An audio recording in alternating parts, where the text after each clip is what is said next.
Good afternoon, everyone. Thank you for joining us for today's online talk, which will be starting shortly at 3 p.m. For those of you who are here early, thank you for waiting patiently. Whilst waiting, we would like to share with you a short video from the firm. I founded the firm in September 1985 with the vision of seeking truth and justice for our clients and not just winning their cases. Over the years, the team has achieved many significant milestones. We are today recognized by the Legal 500, Asia Law Profiles, and Asian Legal Business as a recommended firm in various practice areas. While we have embraced technology to make our services efficient and responsive, we continue to grow on the bedrock of meticulous preparation and hard work, for which there is really no substitute. As legal practice becomes increasingly international, we keep ourselves ahead of the curve with our relationships with lawyers from around the world. Our firm is a founding member of the League of Lawyers, a growing international network of law firms in 20 Asian and European countries. We believe in partnering with our clients to protect and grow their business. We achieve this by holding firm to our values of integrity and justice, while giving our best to deliver effective and efficient solutions. Instead of just legal services, we focus on developing great working relationships based on understanding and respect. The firm invests in its team and emphasizes professional development. We are keen to share our knowledge and publish our articles on our website. And we also give back with our corporate social responsibility activities. We cultivate a passion for the law and enjoy what we do. This brings out the best in us for our clients today and tomorrow. We regularly advise foreign clients, including many Chinese investors, and have a ready appreciation for different ways of doing business. In corporate matters, we offer relevant and commercial solutions, often raising issues that clients may or may not have realized before. In negotiations, we believe in facilitating win-win outcomes. Welcome, everybody. Thank you for joining us for today's online talk entitled Land Acquisition for Redevelopment Projects in Malaysia. I am Mira Mashor. I am a legal associate with Mawang Quiet & Associates, and I will be the moderator for today's talk. Before I start today's talk, let me introduce the firm and what we do. Mawang Quiet & Associates is a mid-sized law firm that was founded in 1985 by Datuk Mawang Quiet. Our able team today comprises of 28 lawyers and 19 support staff. Datuk Ma is today a consultant with the firm following his retirement from the Court of Appeal bench in 2015. The firm continues its tradition today of working primarily with SMEs, family businesses, and individuals. We are a full-service law firm with a corporate department, a dispute resolution department, which includes litigation, adjudication, and arbitration, a dedicated employment and industrial relations team on servicing the needs of individuals and families. Practice groups indicate some of our focus areas, which are supported by talents from both our corporate and dispute resolution teams. Now, today's talk is part of our MWKA online talk series. By way of background, we have been organizing monthly lunch talks at our office since 2013, some of which have been broadcasted online. But with the COVID-19 MCO, we have moved online in order to continue with our objective of sharing knowledge, raising awareness, and encouraging networking for clients, potential clients, and in-house counsels. Now, today is our 10th talk in our online talk series for 2022. Before I continue, just be reminded that this talk does not constitute legal advice. In the event you require specific legal advice to your matter, please contact us for a complimentary legal consultation, the details of which will be given at the end of this talk. Now, if you have any questions during the presentation, please ask in the Zoom chat box, in Zoom Q&A, and then we will answer them at the end of the presentation. Now, before we start, allow me to introduce our speaker for today, which is Ms. Denise Phang. She is a senior associate in our dispute resolutions department. She is currently heading our land disputes team, but she is primarily in the areas of practice which includes land-related disputes, construction disputes, corporate and commercial contracts, adjudication, and arbitration. Today, she will be discussing on 4 main talk points, which are: is redevelopment a public purpose, negotiations, settlement, and other arrangements, rights and remedies of persons interested, and a comparison with foreign jurisdictions.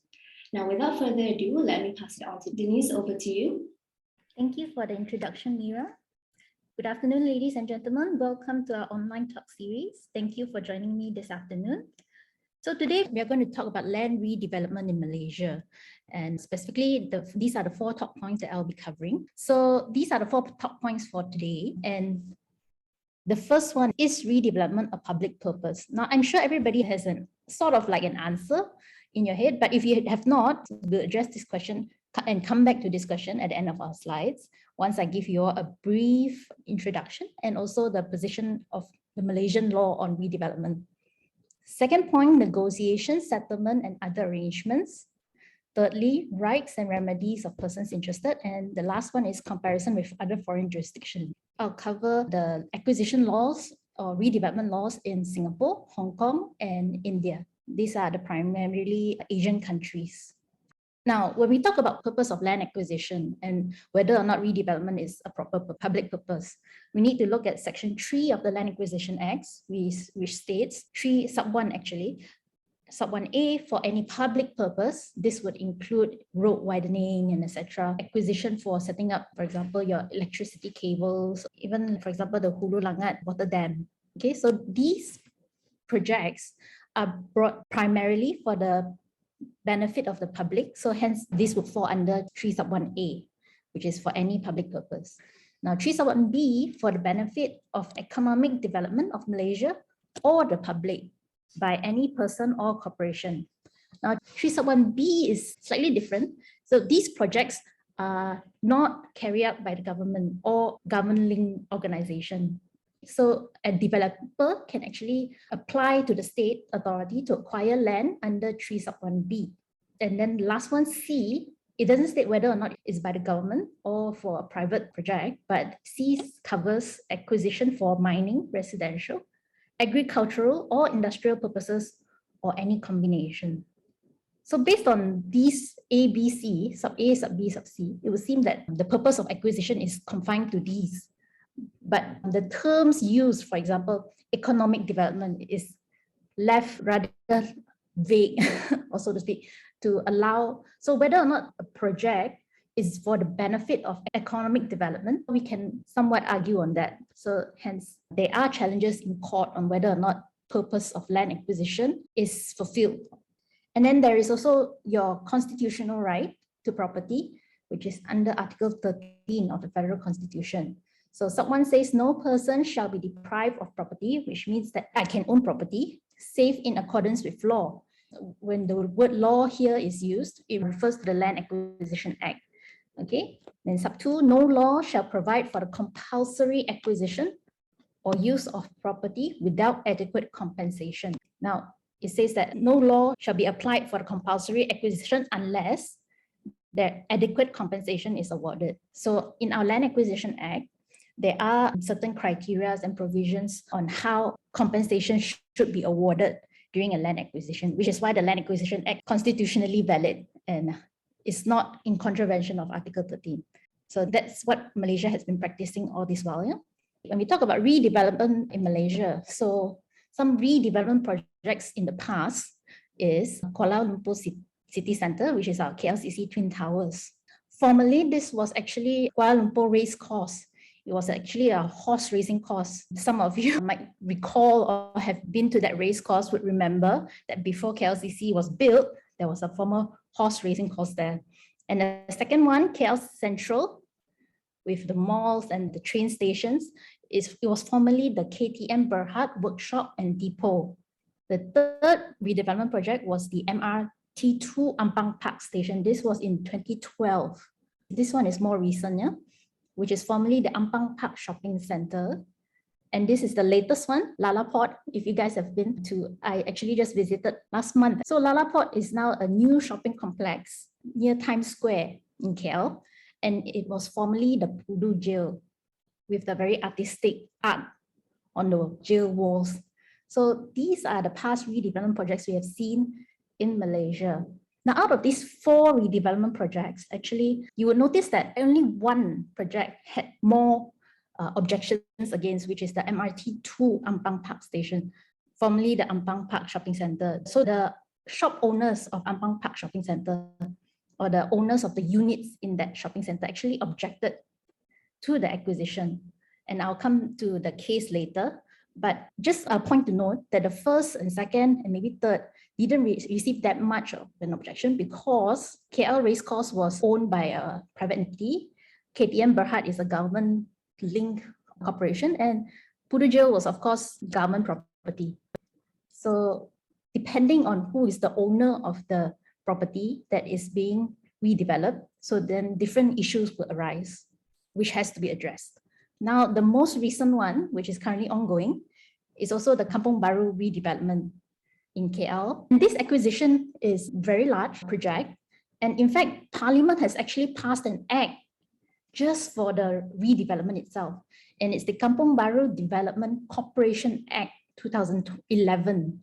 And you might note that this act was passed in 2011, and this year is 2022. That was like 11 years ago, okay? So this development took almost 10 years, I would say more than 10 years to plan. And if the most recent acquisition was for the Sungai Baru project, they are developing the entire area by phases. And they are now focusing on Kampong Sungai Baru. And the acquisition for that was actually just declared for acquisition on 21st June 2021, which was just last year. So 37 terrace house lots were involved, 72 flat units. And then there is this now reported percentage of the owners. So 291 owners agrees and 37 owners have yet to agree. So this will translate to about 11% of the owners have not agreed. And there are still objections against the redevelopment and issues of compensation to be ironed out. This is the Kampong Baru location, which is right in the vicinity of KLCC and KL Tower. And it's actually, there are numerous small houses or squatters and residential flats and terrace units on it. Now, this is the proposed redevelopment. Okay, so there's this complex Warisan Melayu, which will sell traditional Malay crafts and products. There is also this tower and the Saloma link, which will link the Kampong Baru development to KLCC. There is also low-cost housing, actually, or a total of 45,000 units, residential units, okay, which is about more than 50% of the development itself. So this is the proposed and envisioned redevelopment project. Just as a bit of a background as well, this is something that was reported in the Age markets. This was actually reported just last week. It's a statement by the Federal Territories Minister. It says, however, in Kampong Baru redevelopment program, the ministry has stipulated that redevelopment can only be considered if the developer managed to obtain a threshold value of at least 50% of the property's owner's consent to safeguard the interests and welfare of the residents involved. Now, this is very interesting to note because the Land Acquisition Act does not provide for a threshold of consent, of owner's consent in order to redevelop a property. But this requirement is imposed by the ministry itself. So in the current Land Acquisition Act, the state authorities can just acquire land regardless of whether or not the owners consent to the acquisition or not. Okay, so this is the position in Malaysia currently. But for the project, this is what the ministry has imposed, 50% threshold value.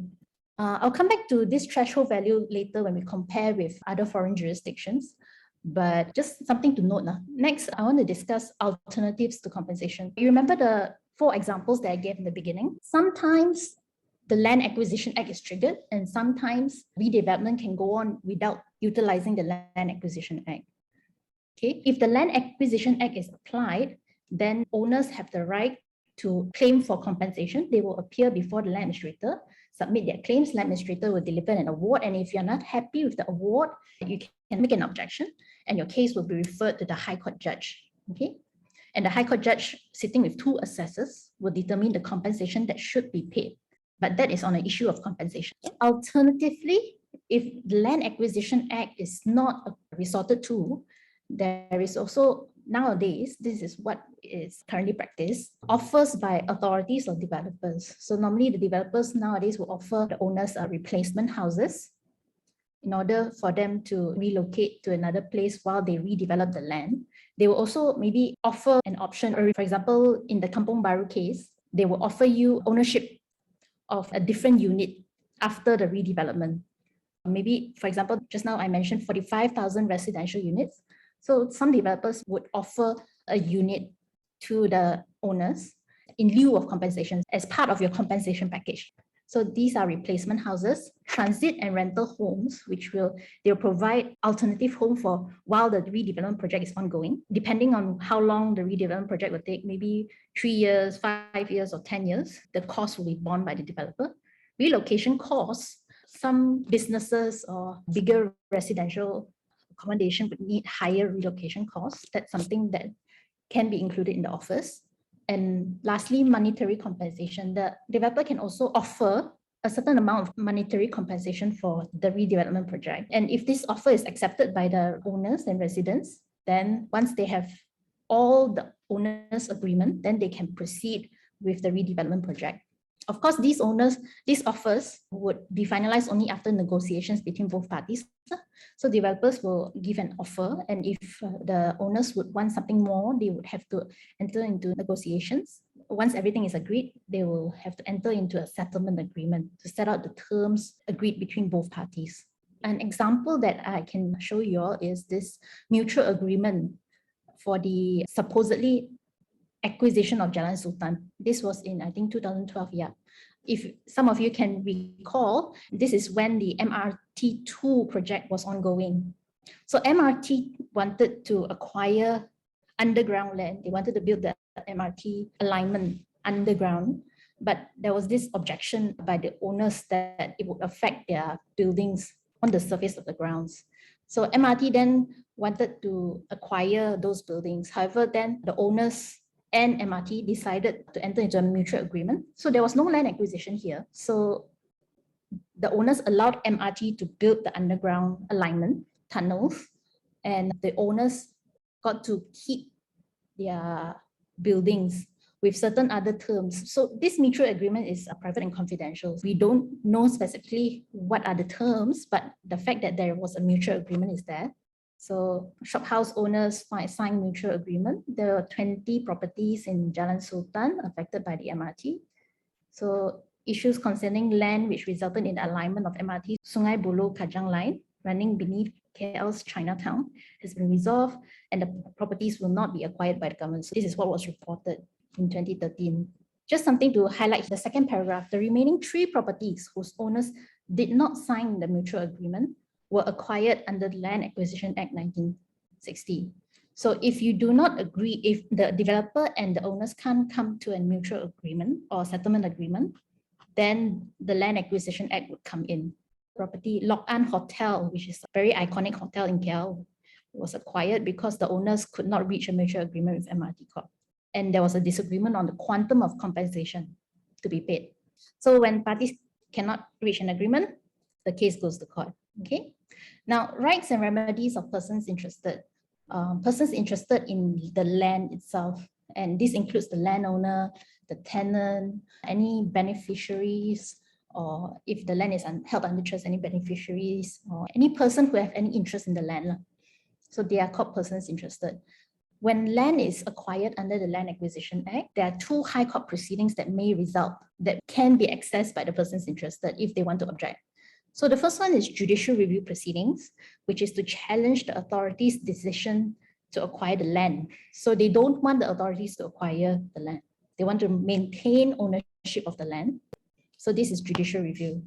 The other type of proceedings is land reference proceedings, which means that the owner is okay with the authorities taking the land, but they want more compensation. They want to challenge the amount of compensation awarded. So these are the two typical legal proceedings we see in the High Court related to land acquisitions. Something to note as well, judicial review, in order to object against judicial review, you need to file a judicial review proceedings within 3 months from the date of the Gazette or the declaration for acquisition. However, for land reference proceedings, you need to submit your Form N within 6 weeks of the land administrator's award. So different timelines applies to different proceedings. So we would advise that owners, if you know that the authorities is going to acquire your land, you better seek legal advice as soon as possible in order to maintain and to protect your rights. Now we come to the case study of Dr. Zulkaini Haji Hussein and others against the Director of Lands and Mines Office KL and others number 3 in 2016. This is the case that was filed by the owners of the Ampang Park Shopping Center. So some of the owners objected to the acquisition because they said you don't need to acquire the shopping center for building the underground tunnels, you see. So they objected to the acquisition and they filed these judicial review proceedings. 62 stratified property owners filed for judicial review. And the arguments was that Land Acquisition Act does not provide for acquisition of land under the Strata Titles Act. It was a stratified property, Ampang Park Shopping Center, and only the underground land was required. Hence, the acquisition of the surface was unnecessary. The High Court held that the Land Acquisition Act remains relevant and is applicable for the intended compulsory acquisition of parcels subject to a strata title scheme. The construction of the MRT Ampang Park Station underground involves among piling, excavation works and boring of tunnels. So hence Ampang Park had to be demolished for the construction works. The application for judicial review was dismissed.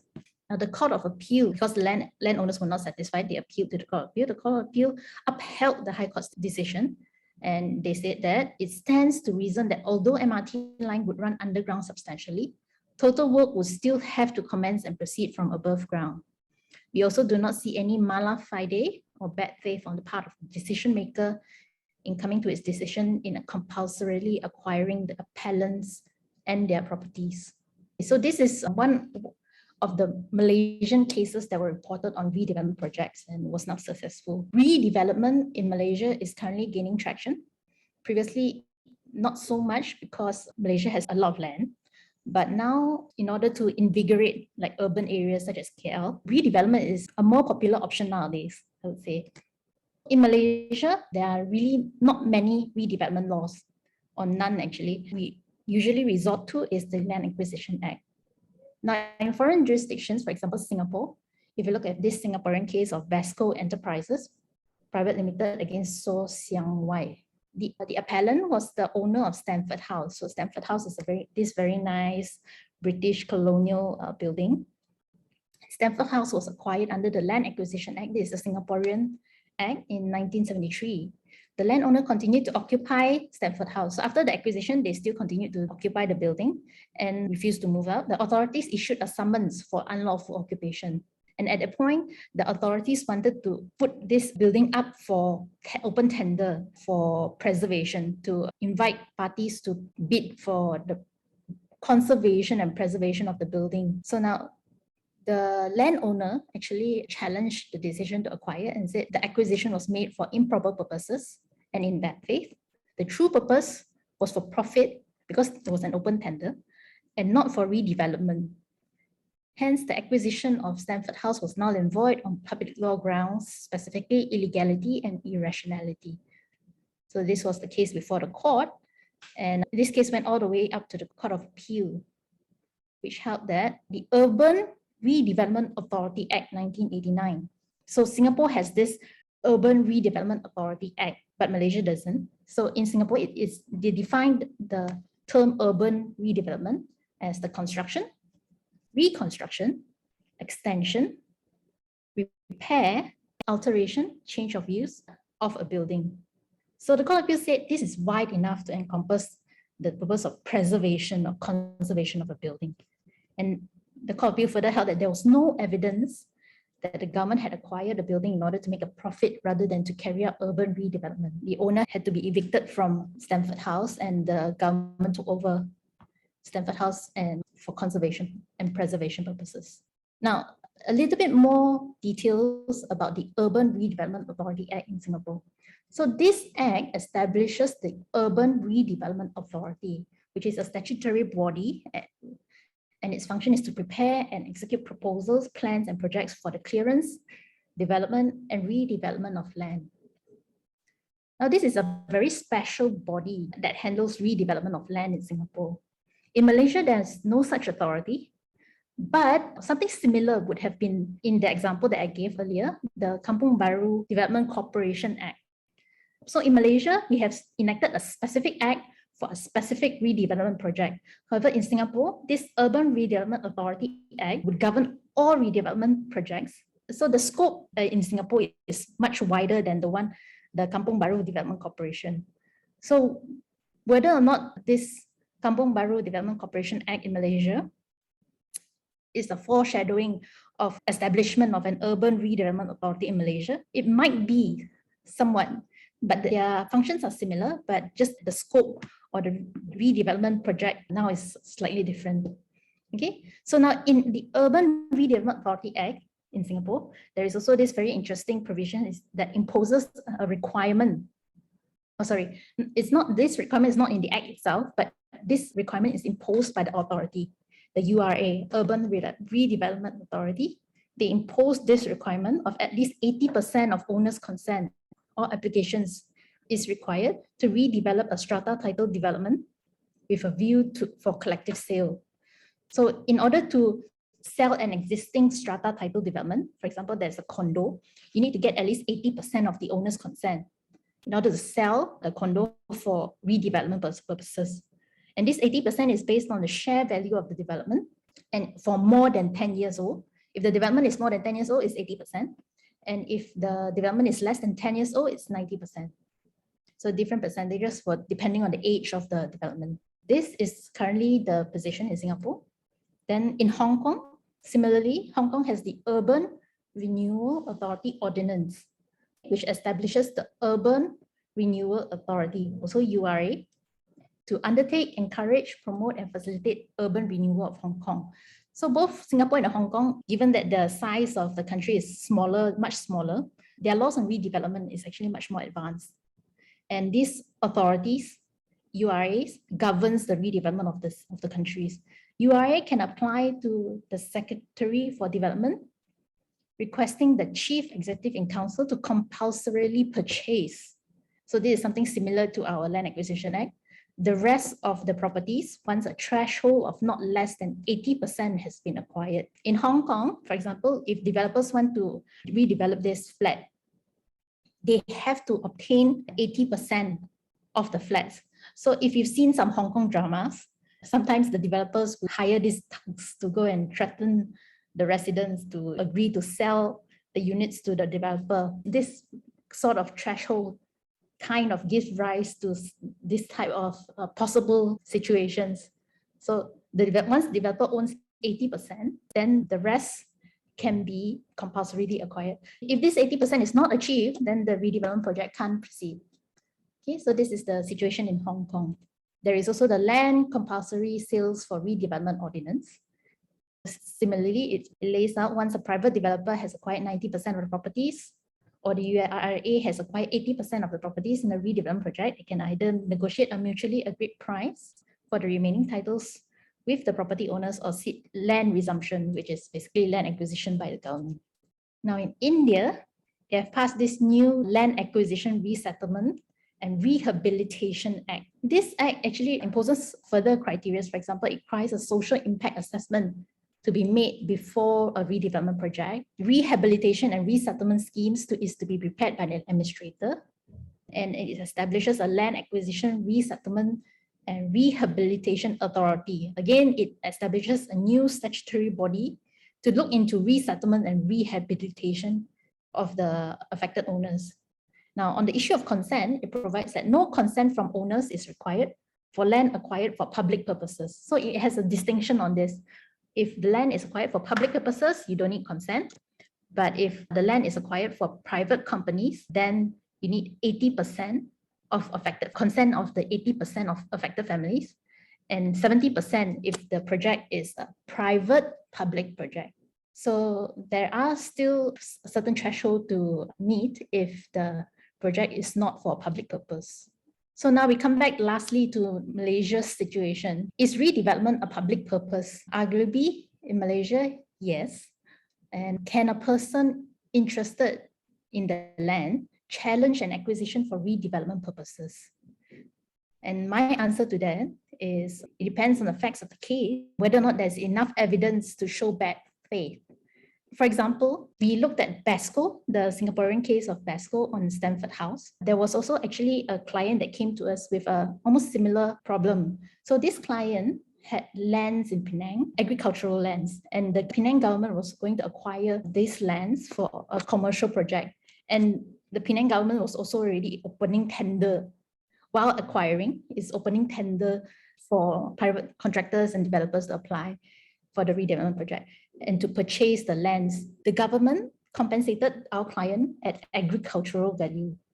So because the lands were categorized as agriculture and they were selling off an open tender, the land at commercial value. Let's say if this case is actually currently ongoing, depending on the documents and the evidence provided, it could be possible that the court might make a ruling that such an acquisition is not allowed. So this, as I said, this case is currently ongoing. And if we get a favorable decision, maybe we'll update everybody on that. But the answer to our million ringgit question is, it depends on the case. And the best advice or the best action that a landowner can take is to get good legal advice as soon as possible in order to protect your land and in order to strategize and get the best possible outcome for each land acquisition or redevelopment project. So that actually ends my talk for today. So just a brief conclusion. In Malaysia, there is no threshold to be met for land acquisition or redevelopment project. It would seem that it, like for example, in the Kampong Baru case, the Federal Territories Ministry has imposed like a 50% threshold. So before the acquisition, or developer has to do some sort of survey or to obtain, to show that they have obtained 50% consent from the owners. It's largely not regulated in Malaysia by the laws of Malaysia, but in the future, we might see more of this. And it's a very exciting to see how the redevelopment laws in Malaysia develops. That leaves us at that. Thank you, Denise, for the wonderful insight on land acquisition for redevelopment projects in Malaysia. Now we will proceed with the Q&A sessions. We will answer the questions asked in the Q&A chat box. So the first question by an anonymous. The anonymous asks, in Malaysia, we have Urban Development Authority, which is the UDA. What does it do? The UDA is actually, I think, under state. Every state department has a UDA, Urban Development Authority. And most, I might be wrong, but this is my understanding. They normally plan for redevelopment projects for the local authorities or for the state authorities. So these are more related to town planning and development for public purposes, not projects as big as, for example, the Kampong Baru project. They still plan urban development, but might not be for redevelopment.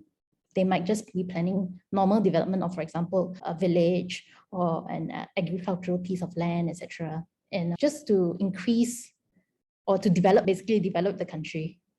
So I think, if I'm not mistaken, that's the difference. I think that answers that question.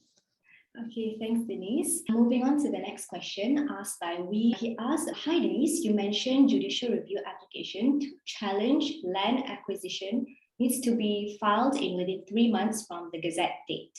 So since many owners will not be aware of the Gazette unless they are called for inquiry, is there any room for a time extension? Okay, so short answer, yes. The court would be able to look at or extend the time to challenge. But if you have not filed your judicial review within 3 months from the date of Gazette, at least you must file it within 3 months of the notification. So for land acquisition, you'll receive a notification of the acquisition, which is typically in Form E. So the authorities will serve you Form E to notify you of the acquisition, and you need to bring certain documents and to attend an inquiry before the land administrator. So once you receive Form E, then there are cases where the court has said that, okay, at least you must have known about the acquisition at the date of receipt of Form E, and hence you should file your judicial review within 3 months of Form E. So that's the furthest I've seen the court extend this line. The next question is asked by an anonymous. How do we evaluate the compensation that the landowner can obtain for land acquisition? Is it dependent on the market value of the land? So yes, the short answer is yes. The Land Acquisition Act actually provides in the first schedule certain criteria or components to consider. So in determining compensation, you can first consider the market value of the land itself. There is also compensation for severance. There is an acquisition, for example, in highway, and it severs your land into 2 pieces on the left and right of the highway after that. So then you can also claim for more compensation on that basis. There is also claim for compensation for injurious affection. So if the acquisition affects the remaining property or any of your property in a negative manner, then you have to submit your claim for losses, and then it can be considered by the land administrator and awarded by the land administrator. And if it's not awarded by the land administrator, you can refer your objection to the land administrator's award to the High Court. Okay, thanks Denise for that detailed explanation. I believe that's all the questions that we received today. So just maybe a note, concluding note. Redevelopment in Malaysia is quite new, and there are projects that have gone on without any hiccups, without any objections. And there are some that are more publicized and reported in the news. But something to consider is whether or not redevelopment is a public purpose. That was my question posed in this talk. Is if redevelopment is not considered a proper purpose and for the purposes of land acquisition, then if, for example, we wouldn't have today the KL Tower, KLCC, and the overall development of Malaysia. So if we look at it in that way, redevelopment is a good purpose, but what needs to be emphasized in redevelopment project is that the owners or the stakeholders involved, especially the owners, must be adequately compensated. Okay, remuneration packages, compensation packages ought to be fair, offer a fair value for the redevelopment. So therefore, then it can be a win-win situation for all parties. So that's my concluding note. Okay, thanks, Denise. So before we conclude, I have a few announcements to make. First of all, please join us again for our next online talk, which is on 7th of July 2022. It's based on the topic Serious Professional Misconduct in MMC Disciplinary Inquiries. So this will be by our speakers, Jasmine Wong and Anis Suhaimi. And secondly, please fill in our feedback form and tell us what you thought of our talk. The link to the form will be posted in the chat. Thirdly, do follow or like our social media accounts. And lastly, if you would like to speak with our lawyers, we offer a complimentary 30-minute consultation over the telephone or over video conference. Please fill in the form on our website. The link is posted in the chat box. Thank you very much to our guests for joining us today. We hope you have found today's session useful and very informative.